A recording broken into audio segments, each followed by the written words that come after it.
Hello అండి. ఈ వీడియోలో filter Chinese drama next part చూద్దాం. ప్రీవియస్ పార్ట్స్‌కి ప్లేలిస్ట్ లింక్ ఈ వీడియో డిస్క్రిప్షన్‌లో ప్రొవైడ్ చేశాను. ఫస్ట్ ఆ వీడియోస్ చూసి ఇది ఫాలో అవ్వండి. లేకపోతే కన్‌ఫ్యూజ్ అయిపోతారు. ఫ్యూచర్‌లో ఛానల్‌లో ఇలాంటి వీడియోస్ వస్తూనే ఉంటాయి. సో, మిస్ అవ్వకుండా ఉండడానికి తప్పకుండా ఛానల్‌ని సబ్స్క్రైబ్ చేసుకొని బెల్ ఐకాన్ ఆన్ చేసి పెట్టుకోండి. ఎపిసోడ్ స్టార్టింగ్‌లోనే టాంగ్ మళ్ళీ రిటర్న్ ఫూ దగ్గరికే వస్తాడు. ఫూ టాంగ్‌ని చూసి "అదేంటి నువ్వు సూచంగ్‌తో కలిసి డిన్నర్ చేయడానికి వెళ్ళలేదా? ఏంటి మళ్ళీ వచ్చేసావు? మీ ఇద్దరు మీట్ అవ్వలేదా?" అన్నట్టు క్వెషన్ చేస్తాడు. అప్పుడు కూర్చొని జరిగిన విషయమంతా చెప్తాడనమాట. "నాకు అర్థమైపోయింది. నా ఐస్ ఎప్పుడు క్యూర్ అవుతాయో, ఎలా క్యూర్ అవుతాయో అని చెప్పేసి. ఏం అర్థమైంది అంటే యాక్చువల్లీ నేను అనుకోకుండా సూచంగ్‌ని హగ్ చేసుకున్నాను. అప్పుడు చుట్టుపక్కల వాళ్ళందరూ నాకు కలర్‌ఫుల్‌గా కనిపించారు. ఆమె చెయ్యి పట్టుకున్నప్పుడు మాత్రం నేనొక్కడినే కలర్‌ఫుల్‌గా కనిపించాను. మళ్ళీ ఎవరు కనిపించలేదు. చెయ్యి పట్టుకున్నప్పుడే ఒక్కటిచ్చింది. మెడ దగ్గర ఇంకా నా చెయ్యి విరిచేసినంత పనైపోయింది. ఒకవేళ తెలిసి తెలిసి దాన్ని హగ్ చేసుకున్నాననుకో, ఇంక నన్ను కన్ఫర్మ్‌గా చంపేస్తుంది" అన్నట్టు చెప్తాడు ఫూ తోటి. ఆ మాటలకి ఫూ నవ్వేస్తాడు. "నువ్వేం వర్రీ అవ్వకు. సూషన్ కాకపోతే ఏంటి? షంగున్నాడు కదా! అతన్ని చూసినా కూడా నీకు బ్రైట్‌గా కలర్స్ అన్నీ కనిపిస్తాయి కదా!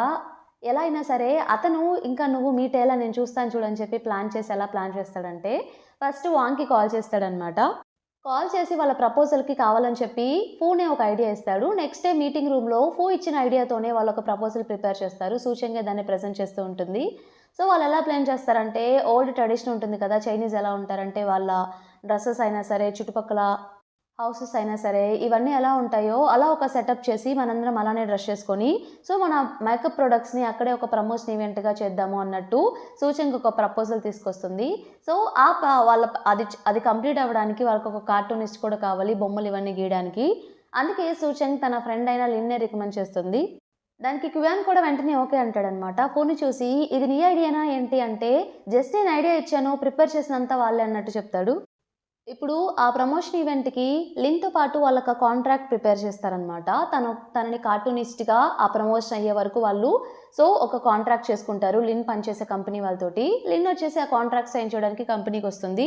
పూని మీట్ అవ్వడానికి.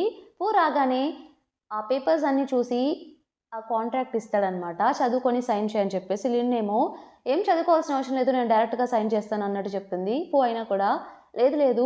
ఎప్పుడైనా సరే కాంట్రాక్ట్స్ నీట్‌గా లైన్ టు లైన్ మొత్తం చదవాలి. ఒకవేళ ఏదైనా రాంగ్ ఉంటే అలా చెప్పు. నీట్‌గా చదివి సైన్ చెయి" అన్నట్టు చెప్తాడు. బట్ ఎంతసేపటికి లిన్ ఏమో "మా టీమ్ మెంబర్స్ నా రైటర్, ఎడిటర్ వాళ్ళంతా చదివేశారు. అంతా ఓకే అని చెప్పారు" అన్నట్టు చెప్తుంది. అది "నేను నీకు మెయిల్‌కి పెట్టింది వాళ్ళు చదివారు. నేను ప్రింట్ తీసే అప్పుడు ఇంకేమైనా యాడ్ చేసి ఉండొచ్చు కదా! అందుకే సైన్ పెట్టే ముందు ఒక్కసారి మళ్ళీ చదువుకో" అన్నట్టు క్లియర్‌గా చెప్తాడనమాట. అయినా కూడా తను వినకుండా "నాకు డ్రాయింగ్స్ గీయడం అన్నా, పెయింటింగ్స్ అన్నా ఇష్టం గానీ, ఈ కాంట్రాక్ట్‌లు చదవడం ఇష్టం లేదని" చెప్పి సైన్ పెట్టేస్తుంది. ఓ వచ్చేసి "ఈసారి ఫ్యూచర్‌లో నీకు కాంట్రాక్ట్ చదవడం ఇష్టం లేదంటున్నావు కాబట్టి, ఎప్పుడైనా సరే ఇలా కాంట్రాక్ట్ సైన్ చేసే ముందు నన్ను పిలువు. నీ ఫ్రెండ్‌గా కన్ఫర్మ్‌గా అంతా చదివి, నీకు మంచి చెడులు చెప్తాను" అన్నట్టు చెప్తాడు. తను సైన్ చేయగానే షేక్ హ్యాండ్ ఇస్తూ ఉంటే ఫూ తోటి, ఫూ వచ్చేసి ఇలా క్వెషన్ చేస్తాడనమాట. వాంగ్‌ని, షంగ్‌ని కాంటాక్ట్ అవ్వమని చెప్పమంటావా అంటే, షంగ్‌తో ఏం పని అంటే, ఓహ్! చెప్పాను కదా కాంట్రాక్ట్ చదవమని. ఒకసారి పేజ్ 2లో పాయింట్ 6 చూడు అన్నట్టు చెప్తాడు. ఆ పాయింట్‌లో ఏముంటుందంటే, ప్రమోషన్ ఈవెంట్‌కి షంగ్ కూడా అటెండ్ అవ్వాలి కన్ఫర్మ్‌గా అన్నట్టుంటుంది. చచ్చానురా బాబోయ్! అని చెప్పేసి అనుకుంటుందనమాట. ఇక నెక్స్ట్ సీన్‌లో డైరెక్ట్‌గా మన లిన్ ఇంకా సూచంగ్, వాంగ్ వీళ్ళందరూ ఆ ప్లేస్‌కి వెళ్ళిపోతారు. ఎక్కడైతే ఆ ప్రమోషన్ ఈవెంట్ జరుగుతుందో అక్కడ దగ్గరలో ఒక హోటల్ రూమ్స్ తీసుకుంటారు. సో, వాంగ్ ఏం చెప్తూ ఉంటుందంటే, "ఈ టైంలో సింగిల్ రూమ్స్ దొరకలేదు. అందుకే డబుల్ రూమ్స్ తీసుకున్నాం. ఇద్దరిద్దరు రూమ్స్ షేర్ చేసుకోవాలన్నట్టు చెప్తుంది. సో, లిన్ ఇంకా సూచంగ్ షేర్ చేసుకుందాం అనుకుంటారు. మరి షంగ్‌కి ఏ రూమ్ ఇస్తున్నారు అంటే, షంగ్ వచ్చేసి టాంగ్ రూమ్‌లో ఉంటాడు అన్నట్టు వాంగ్ చెప్తుందనమాట. సరే ఆ రూమ్ కీస్ నాకే ఇవ్వండి. షంగ్ రాగానే నేనే ఇస్తాను నా ఫ్రెండే కాబట్టి అన్నట్టు చెప్తే, సరే అని వాంగ్ ఇచ్చేసి వెళ్ళిపోతుంది. తర్వాతేమో లిన్ సారీ చెప్తూ ఉంటుంది సూచంగ్‌కి. "ఇదంతా నా వల్లే.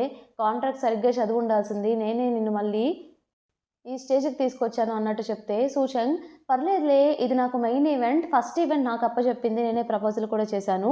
ఏది మిస్ అవ్వకుండా కరెక్ట్‌గా చదవాలి. కరెక్ట్‌గా జరగాలి. నేను చూసుకుంటానులే ఏదో ఒకటి చేద్దాంలే" అన్నట్టు సూచంగ్ చెప్తుంది. ఆ రోజు నైట్ ఇక తను మళ్ళీ షంగ్‌లా చేంజ్ అయిపోయి ఆ ఫిల్టర్ యూజ్ చేసుకొని జస్ట్ చెక్ ఇన్ అయినట్టు అందరికి ప్రూవ్ చేయాలి కాబట్టి ఇక ట్యాంక్ రూమ్‌కి వెళ్తుందనమాట. సో, డోర్ కొడుతుంటే ట్యాంక్ ఓపెన్ చేయట్లేదని తనే డోర్ ఓపెన్ చేసుకొని లోపలికొస్తుంది. లైట్స్ అన్నీ ఆఫ్ చేసి ఉంటే అప్పుడే ట్యాంక్ వాష్‌రూమ్ నుండి బయటకొస్తాడు. ట్యాంక్ లైట్స్ ఆఫ్ చేసున్నా కూడా అంతా తెలిసిన వాళ్ళలా తిరుగుతూ లోపలికి వెళ్లి వార్డ్‌రోబ్‌లో డ్రెస్ తీసుకుంటూ ఉంటాడు అంతా కనిపిస్తున్నట్టే. మన షంగ్‌కి అర్థం కాదనమాట. అదేంటి మీరు లైట్ ఏసుకోలేదని చెప్పేసి వెంటనే లైట్ ఆన్ చేస్తాడు. ట్యాంక్‌కి లైట్ ఉన్నా లేకపోయినా అంతా బ్లాక్‌గానే కనిపిస్తుంది కాబట్టి, అంటే నాకిక్కడ అలవాటయిపోయింది. అందుకే ఇక లైట్ అవసరం లేదు. నా ఐటెమ్స్ నాకు తెలుస్తాయిలే అన్నట్టు కవర్ చేస్తాడు. నేనెళ్ళి డ్రెస్ చేంజ్ చేసుకొనొస్తా అని చెప్పి వాష్‌రూమ్‌కెళ్తాడు. షన్‌కి డౌటొస్తూ ఉంటుంది. ట్యాంక్ ఐస్ సంథింగ్ ఏదో ప్రాబ్లమ్ ఉంది. నాకెందుకో ఎక్కడో కొడుతుందని చెప్పేసి, సో, దాని గురించే తను ఇంటర్నెట్‌లో సెర్చ్ చేస్తూ ఉంటాడు. ట్యాంక్ బయటికి రాగానే షంగ్ వచ్చేసి, "ఇక్కడ రెడ్ వాటర్ మెలన్ ఉంది. దీన్ని టేస్ట్ చేయండి. చాలా స్వీట్‌గా ఉంది" అన్నట్టు తను చెప్తూ ఉంటాడు. ట్యాంక్ ఇప్పుడు కలర్స్ కనిపించవు కాబట్టి అసలు ఏది రెడ్డో అక్కడ అసలు చాలా ఉంటాయన్నమాట. ఏది అందులో వాటర్ మిలనో కూడా అర్థం కాలేని స్థితిలో ఉంటాడు. "లేదు లేదు, ఈ టైంలో నేను తినను" అన్నట్టు కవర్ చేస్తాడు. సరే అని చెప్పేసి షంగ్ అక్కడ యెల్లో వాటర్ మెలన్ తీసుకొని తింటూ ఉంటాడు. టాంగ్ అది అబ్జర్వ్ చేసి షంగ్ ఏది పట్టుకున్నా దాని కలర్ కూడా కనిపిస్తుంది కాబట్టి, రెడ్ స్వీట్‌గా ఉంటుందని చెప్పావు, మరి యెల్లో తింటున్నావేంటి? రెడ్డే తినొచ్చు కదా అన్నట్టు టాంగ్ చెప్తాడు. షంగ్ ఇలా అనుకుంటాడు. అదేంటి నా చేతిలో ఉన్న కలర్ బానే కనిపించింది కదా! ప్లేట్‌లో అసల రెడ్ వాటర్ మెలనే లేదని చెప్పి ఎందుకు అర్థం కావట్లేదు ఇతనికి అని చెప్పి థింక్ చేస్తాడు. అక్కడ అసల రెడ్ వాటర్ మెలనే ఉండదనమాట. కావాలని అలా చెప్తాడు టెస్ట్ చేయడానికి. ఇంకా సంథింగ్ ఇక కన్ఫర్మ్ అవుతుంది. ఇతని ఐస్ ఏదో సంథింగ్ ప్రాబ్లమ్ ఉంది అని చెప్పేసి కన్ఫర్మ్ చేసుకుంటాడు. ట్యాంగ్ అప్పుడు నాకిస్తారా రెడ్ వాటర్ మెలన్ నేను తినాలి అంటే, షంగ్ అక్కడ అసలు రెడ్ వాటర్ మెలనే లేదు. ఇస్తే దొరికిపోతాను రా బాబు అని చెప్పి, మీరే తీసుకోండి అని చెప్పేసి సైలెంట్‌గా వాష్‌రూమ్‌కి వెళ్తాడు. లోపలికి వెళ్లి లిన్‌కి టెక్స్ట్ చేస్తాడు. ఈ నైట్‌కి నేను రూమ్‌కి రావట్లేదు. ఇక్కడే పడుకుంటున్నాను. ట్యాంగ్ ఐస్‌కి సంథింగ్ ఏదో జరిగింది. రేపు బిగ్ ఈవెంట్. ఏమీ తప్పిపోవడం నాకు అసలు ఇష్టం లేదు. అంతా మనం బాగా చెక్ చేయాలి అన్నట్టు తను చెప్తుంది లిన్‌తో. లిన్ వచ్చేసి తను వేసిన కార్టూన్స్ అన్నీ కరెక్ట్‌గా పోస్టర్స్ అన్నీ కరెక్ట్‌గా ఉన్నాయో లేదో ఒకసారి చెక్ చేసుకుందామని చెప్పి, ఆ రోజు నైట్ అక్కడికి వెళ్లి అంతా చెక్ చేస్తూ ఉంటుందన్నమాట టార్చ్ లైట్ వేసి. అప్పుడే అక్కడికి ఫూ కూడా వస్తాడు. ఒక పిక్చర్ వచ్చేసి నేమ్స్ వాళ్ళు రీప్లేస్ చేసి పెడతారు వేరే వేరేగా. అది అబ్జర్వ్ చేసిన లిన్ వెంటనే పక్కనే ఉన్న ఫూను చూసి, "ఏంటి అలా చూస్తున్నావు? ఎప్పుడు చూసినా ఏదో ఒక మిస్టేక్ చేస్తూనే ఉంటారా మీ టీమ్? ఇక్కడ చూడు ఈ నేమ్స్ కాదు ఈ పిక్చర్‌కి పెట్టాల్సింది. అది ఇది రీప్లేస్ చేసి పెట్టారు. కరెక్ట్‌గా పెట్టమని చెప్పు" అన్నట్టు తను చెప్తుంది. తప్పకుండా అని చెప్పేసి వెంటనే ఫూ వాళ్ళకి కాల్ చేసి చెప్తాడు. "అదేంటి నువ్వేం చేస్తున్నావు ఈ టైంలో" అంటే, "సూషన్ బిగ్ ఈవెంట్ కదా రేపు, ఏది తప్పు కాకూడదని చెప్పేసి అందుకే ఒకసారి చెక్ చేసుకుందామని వచ్చాను" అన్నట్టు లిన్ చెప్తుంది. డైరెక్ట్‌గా అడిగేస్తుందనమాట. టాంగ్ ఐస్‌కి ప్రాబ్లమ్ ఉందని చెప్పి సూషన్ కనిపెట్టేసింది అన్నట్టు చెప్తుంది. బట్ కలర్ బ్లైండ్‌నెస్ అన్నట్టు అది కరెక్ట్‌గా చెప్పకుండా ఇలా చెప్తే ఫూ ఏమనుకుంటాడంటే అంతా తెలిసేమో అనుకోని, ఓహ్! తెలిసిపోయిందా? ఎవరికీ చెప్పకండి. అదొక మెంటల్ ఇష్యూ తనకి కలర్ బ్లైండ్‌నెస్ సరిగ్గా ఇప్పుడు కలర్స్ కనిపించట్లేదు అన్నట్టు ఫూ నిజం చెప్పేస్తాడు. అప్పుడు లిన్‌కి అర్థమవుతుందనమాట. ఇక వాళ్ళిద్దరూ అలా మాట్లాడుకుంటూ వెళ్తూ ఉంటే, ఈ కాన్వర్జేషన్ జూ ఉంది కదా! వేరే టీమ్. సో, తను వింటుందనమాట. విని ఏం చేస్తుందంటే, వందే కంపెనీ వాళ్ళకి కాల్ చేసి, వాళ్ళు తినకి ఆఫర్ ఇస్తారు. ఇంకా ఆఫర్ వ్యాలిడిటీ ఉందా అని చెప్పేసి అడిగితే వాళ్ళు అవునని చెప్తారు. సో, మీరు నాకు ఆఫర్ ఇచ్చారు కాబట్టి మంచి ప్యాకేజ్‌తో మీకు హెల్ప్ చేయాలనుకుంటున్నాను. రేపు జరిగే ప్రమోషన్ ఈవెంట్‌లో ఒక మంచి మీకు సస్పెన్స్ చెప్తాను. అదేంటంటే, ట్యాంక్‌కి కలర్ బ్లైండ్‌నెస్ ఉంది. కలర్స్ కనిపెట్టలేడు అన్నట్టు వాళ్ళతో చెప్తుందనమాట వందే కంపెనీ వాళ్ళతో. ఇంకో పక్క ట్యాంగ్ వచ్చేసి కాస్ట్యూమ్ ఫోటోస్ పెడతారనమాట. ట్యాంగ్‌ని సెలెక్ట్ చేసుకోమని చెప్పి. ట్యాంగ్‌కేమో కలర్ బ్లైండ్‌నెస్ ఇప్పుడు కలర్స్ ఏం కనిపించవు కాబట్టి ఏది అర్థమై చావట్లేదు. ఇది ఏ కలర్ పిక్ చేసుకుందామా అని చెప్పి బాధపడుతూ ఉంటాడు. అప్పుడే షంగ్ వచ్చేసి డ్రెస్ చేంజ్ చేసుకొని బయటకొచ్చేసి, "ఏంటబ్బా ట్యాంగ్ ఏం చేస్తున్నాడు" అని చెప్పేసి ఎగిరెగిరి చూస్తూ ఉంటాడనమాట. ట్యాంగ్ చూడగానే ఏం తెలియనట్టు అమాయకంగా నటిస్తూ ఉంటాడు. సో, ట్యాంగ్‌కి ఒక బీర్ తీసుకొచ్చి, "మీరు కూడా తాగండి" అని చెప్పేసి బీర్ ఇస్తాడనమాట. ఆ ఇచ్చేప్పుడు సూచనగా ఒకసారి తనకి బీర్ ఇచ్చినప్పుడు ఏ డైలాగ్ అయితే చెప్తుందో సేమ్ షంక్ కూడా అదే డైలాగ్ చెప్పేసరికి తనకి సూచన గుర్తొస్తుంది. అదేంటి సేమ్ సూచనలాగే చెప్పాడా అని చెప్పి. అలాగే చీర్స్ చెప్పి తను బీర్ తాగుతూ ఉంటాడు. అలా తాగి మీకేం హెల్ప్ కావాలని నన్ను అడగండి. గర్ల్స్ హెల్ప్ చేసుకుంటారు. బాయ్స్ మనం హెల్ప్ చేసుకోవాలి కదా అని చెప్పేసి షంగ్ అంటూ ఉంటాడు. ఎందుకంటే తనకు ఆల్రెడీ ట్యాంక్ ఐస్ ప్రాబ్లమ్ ఉందని తెలిసింది కాబట్టి దాని గురించి ఏమైనా చెప్తాడేమో అని అలా అడుగుతాడు. అలా అడిగి నవ్వుతూ ఉంటే ట్యాంక్‌కి షంగ్‌ని చూసి అప్పుడు ఎవరు గుర్తొస్తారంటే ఫాంగ్జిన్ గుర్తొస్తుందనమాట. ఫాంగ్జిన్ ఇంకా సూమియో కూడా గుర్తొస్తుంది. అప్పుడు ట్యాంగ్ ఇలా చెప్తాడు, "నిన్ను చూస్తుంటే నాకొకరు గుర్తొస్తున్నారు" అంటే షంగ్ ఎవరు అంటే ఫాంగ్జిన్ గుర్తొస్తుంది అన్నట్టు చెప్తాడు.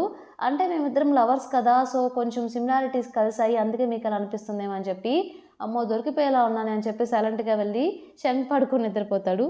నెక్స్ట్ డే మార్నింగ్ ఫాస్ట్‌గా లేచి రూమ్‌కి వెళ్ళిపోతాడనమాట. సో, తనిక షంగ్ మళ్ళీ సూచంగ్‌లాగా కన్వర్ట్ అయిపోయి తన ఒరిజినల్ సూచంగ్ తన ఒరిజినల్ క్యారెక్టర్‌కొచ్చేసి లిన్ అప్పుడే నిద్రలేస్తుంది. లిన్ నైట్ ఫూ ఏం చెప్పాడో అదంతా సూచంగ్‌కి కూడా చెప్తుంది. ట్యాంక్‌కి కలర్ బ్లైండ్‌నెస్ అంట. కలర్స్ కనిపించవంట. ఫూ కూడా చెప్పాడు. అది ఫిజికల్ కాదు మెంటల్ ఇష్యూ అన్నట్టు చెప్పాడు. అని చెప్తుందనమాట. అప్పుడు సూజన్ ఏమనుకుంటుందంటే ఇదంతా ఫ్యాంక్సిన్ వల్లే, అంటే నా వల్లేనా ఏంటి? ఆ రోజు తనకి రోడ్ మీద కూడా సిగ్నల్ కలర్ రెడ్ అని అర్థం కాకే వెళ్ళినట్టున్నాడు. నేనే ఇదంతా నా వల్లే, నేను ఫ్యాంక్సిన్‌లా చేంజ్ అయ్యి అనవసరంగా అతనికి ఫీలింగ్స్ తెచ్చి ఏదేదో చేసినట్టున్నాను అని చెప్పేసి అంటూ ఉంటే, లిన్ ఇక ఆపుతావా? ప్రతీదీ నువ్వే చేసినట్టు ఎందుకు ఫీల్ అవుతావు? దానికి నీకు అసలు సంబంధమే లేదు. నువ్వు ఎక్కువ థింక్ చేయకు అన్నట్టు చెప్తుంది. సూజన్ సరే అయితే నాకు చాలా వర్క్ ఉందని చెప్పేసి హడావిడిగా కాస్ట్యూమ్ రూమ్స్‌కి వెళ్ళిపోయి, ఫ్యాంక్సిన్‌కి ఇప్పుడు కలర్స్ కనిపించవు కాబట్టి తను ఎలా ప్లాన్ చేస్తుందంటే, ప్రతి కాస్ట్యూమ్ మీద ఆ షర్ట్ ఇంకా ప్యాంట్ ఏ కలరో అది నోట్ డౌన్ చేసి వాటి మీద పిన్ చేసి పెడుతుందనమాట. అది ట్యాంక్‌కి తెలియాలని చెప్పి. సో, చాలా సేపు పడుతుంది పాపం అదంతా చేసేసరికి. అక్కడ చాలా కాస్ట్యూమ్స్ ఉంటాయి కాబట్టి అందరికి ఇక వచ్చిన వాళ్ళందరికీ ఇస్తూ ఉంటుంది. ట్యాంక్ రాగానే ట్యాంక్ కాస్ట్యూమ్ కూడా ఇచ్చేస్తుంది. దానిపైన కలర్స్ రాసుండేసరికి, అదేంటి ఇలా రాసావంటే, ఇది నా ఫస్ట్ ఈవెంట్ కదా, ఏది రాంగ్ అవ్వడం నాకు ఇష్టం లేదు అన్నట్టు చెప్తుందనమాట. అదంతా ట్యాంక్ కోసం చేసినా కూడా. ట్యాంక్ కాస్ట్యూమ్‌కి ఒక్కటే పెడితే డౌట్ వస్తుందని చెప్పేసి అన్ని కాస్ట్యూమ్స్‌కి పెడుతుంది పాపం. ట్యాంక్ అది చూసి ఇది నాకు చాలా హెల్ప్ అయిందని చెప్పేసి అనుకుంటాడు. ఇక ట్యాంక్ ఇంకా కుయా ఇద్దరు రెడీ అయిపోయి ఇక బయటకొచ్చేసి తిరుగుతూ ఉంటారనమాట. ఆ సెటప్‌లో అంతా. వాళ్ళంతా ఓల్డ్ చైనీస్ హౌసెస్ అక్కడంతా ఎలా ఉంటాయి అదంతా సెటప్ చేసి ఇక అందరూ డ్రెస్ చేంజ్ చేసుకొని అక్కడ తిరుగుతూ ఉంటారు. విషయం తెలుసుకున్న వందే కంపెనీ వాళ్ళు జూ చెప్పింది కాబట్టి ట్యాంక్ ఇప్పుడు కలర్ బ్లైండ్నెస్ అని చెప్పి విషయం తెలుసుకొని వాళ్ళు అక్కడికొచ్చి ట్యాంక్‌ని మీట్ అవుతారు. ట్యాంక్ మీరు లిప్‌స్టిక్ షేడ్స్ కూడా మంచిగా చెప్తారంట కదా, ఎవరికి ఏవి సూట్ అవుతాయో. నాకు కొంచెం ఏ షేడ్ సూట్ అవుతుందో కొంచెం చూసి చెప్తారా అని చెప్పేసి తను అడుగుతుందనమాట వందే కంపెనీ ఆమ. సో, కుయాన్ వెంటనే లేదు అన్నట్టు చెప్తాడు. వాళ్ళేమో పర్లేదు కొంచెం లేట్ అయినా చెప్పండి, ఇప్పుడేం అవసరం లేదు అన్నట్టు చెప్తారు. ట్యాంక్ వచ్చేసి ఎప్పుడైనా ఈ ప్రాబ్లమ్ కన్ఫర్మ్‌గా ఉంటుంది, వీళ్ళు నన్ను వదిలేతట్లేరని చెప్పేసి, తప్పకుండా చెప్తాను, కాస్త టైం ఇవ్వండి, ఆ ప్లేస్ దగ్గర వెయిట్ చేస్తూ ఉండండి, నేనే వచ్చి మిమ్మల్ని మీట్ అవుతాను అన్నట్టు చెప్తాడు. వాళ్ళు వెళ్ళగానే క్వియానేమో, అదేంటి అలా చెప్పావు? వాళ్ళకి నిజం తెలిసిపోతుంది కదా నీకు కలర్ బ్లైండ్‌నెస్ అని, ఎందుకు ఇలా చేసావు అన్నట్టు చెప్తే, నేను ఏదో ఒకటి చేస్తానులే ఉండని చెప్పి వెంటనే ఫూకి కాల్ చేస్తాడు. జరిగిన విషయం ఫూకి చెప్తాడనమాట. ఫూ ఏం చెప్తాడంటే ట్యాంక్‌కి, ఆల్రెడీ సూషన్‌కి నిజం తెలిసిపోయింది నీకు కలర్స్ కనిపించవని. సో, మనం సూచన హెల్ప్ తీసుకుందాం, నువ్వేం వర్రీ అవ్వకు అన్నట్టు చెప్తాడు. ఆ వందే వాళ్ళు ఎప్పుడు ఎలా అయినా సరే మన ప్రొడక్ట్‌ని సేల్స్ డిక్రీజ్ చేయడానికి వాళ్ళు ట్రై చేస్తున్నారు కాబట్టి, మనం అలా చేయనీయకుండా ఆపాలని చెప్పి వెంటనే కాల్ కట్ చేసి, స్టేజ్ దగ్గర మన షంగ్ ఇంకా లిన్ ఇద్దరు ఫోటోస్‌కి పోజెస్ ఇస్తూ ఉంటారు. సో, సూచంగ్ ఏది అన్నట్టు క్వశ్చన్ చేస్తే షన్ వెంటనే ఓయమ్మ దొరికిపోయానని చెప్పేసి టెన్షన్ పడుతూ ఉంటాడు. ఇంతటితో మనకి ఎపిసోడ్ కంప్లీట్ అయిపోతుంది. ఎపిసోడ్ మీకు నచ్చింది అనుకుంటున్నాను. నచ్చితే తప్పకుండా ఛానల్‌ని సబ్స్క్రైబ్ చేయండి. అలానే వీడియోని లైక్ చేయండి. Thank you for watching.